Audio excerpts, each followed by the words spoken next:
In this video, we'll look at how you upgrade from the Push 3 controller version to the standalone version with Ableton's new amazing Push upgrade kit. This video is part of my online Ableton Push 3 course, the step-by-step guide. Link is in the description below. Anyway, let's get to it and let's get your Push upgraded. Now, as you can see on the table here, I have unpacked the kit into all the various different packages here. So I'm going to go through it. Feel free to pause, fast forward, rewind the video, or even do it along with me.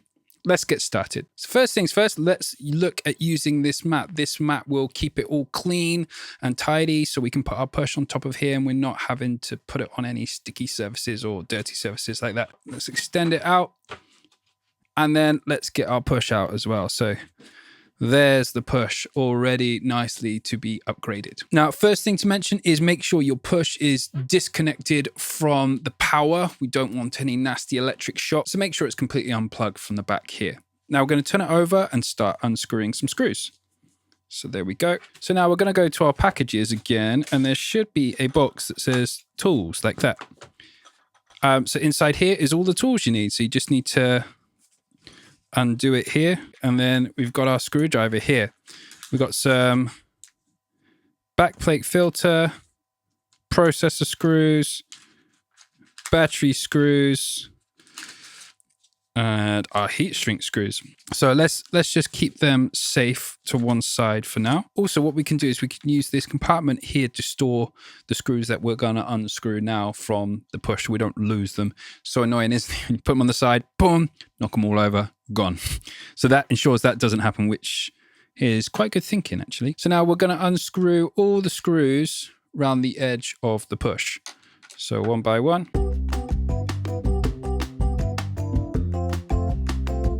Great, now those screws are unscrewed. We need to unscrew these three middle ones here.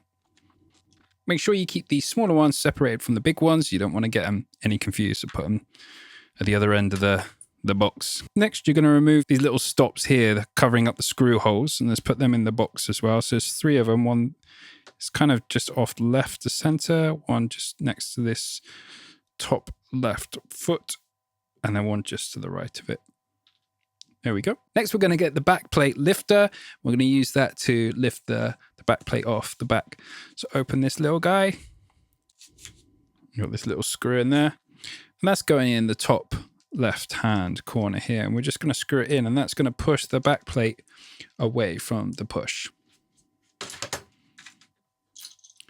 Once that's done, just simply lift up the back plate. And then you have the insides of the Push. There we go. Beautiful.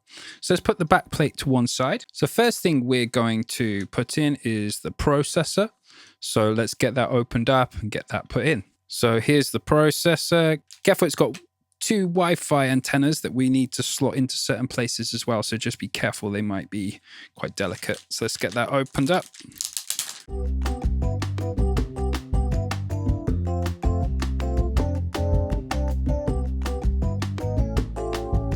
We're going to make sure it's silver side up here. So we're going to put that down here. And we're going to slide it in. And we're going to get these antennas and put them around the edge here. They should kind of slot in nice and easy. Here we go. So far, that's been the most fiddly part. So there we go. Let's put this one in. Oh, that one's a bit easier. So now we've got that in place. We need to get it all screwed in. So go to your package that says processor screws. And let's unpack that and screw in these two screw points here. So now we have to carefully remove this film from the top of the processor. So do it one by one. There's one. There's two. So next is installing the memory. So let's get the memory out of the box. Put the box to one side. Here we go. Got the memory.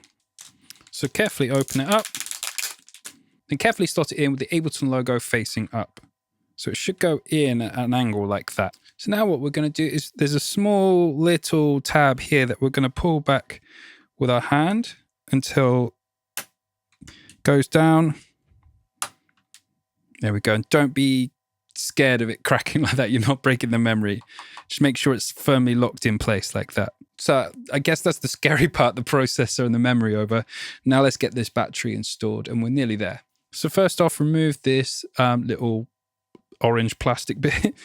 Let's put that down there. Let's get the battery opened and in there. Okay, so here's the battery. So we want it side with the barcode up. And then what we want to do is we want to go in backwards first. And that should lay down like that. Nice, snug as a bug. Then we want to secure this battery with the battery screw. So that's this little package here. We're just going to unpackage that. Put that in. So it's just the one screw here. That goes in this hole there. I'm going to screw that in. Make sure it's nice and firmly done.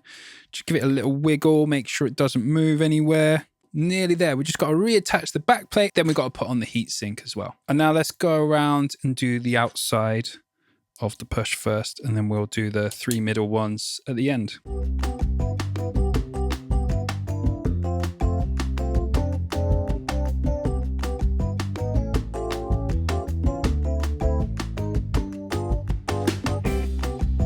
And then the 3 middle ones left. Cool. Now the final step, which is the heatsink. Let's get this out of the box and on. So first off, we want to remove these little labels here. Then we're going to turn it over to face like the corrugated side. And then we're just going to slot it around these feet here. Also, I missed out 2 little holes down here. Sorry about that, guys. I didn't see it. So now that's done, let's remove this mat from underneath. And now we need to plug it in and make sure we charge up the battery before we start using. So I'm just going to plug the push in. And now let's power the push on. Now I've used this push in controller version. That's why I'm upgrading. So it'll give you the option here now to go into standalone. So I'm going to click that. And now we're into standalone mode. Now, because it's the first time you turn it on, it will take a few minutes for it to boot up. But once it's booted up, you're ready to rock and roll.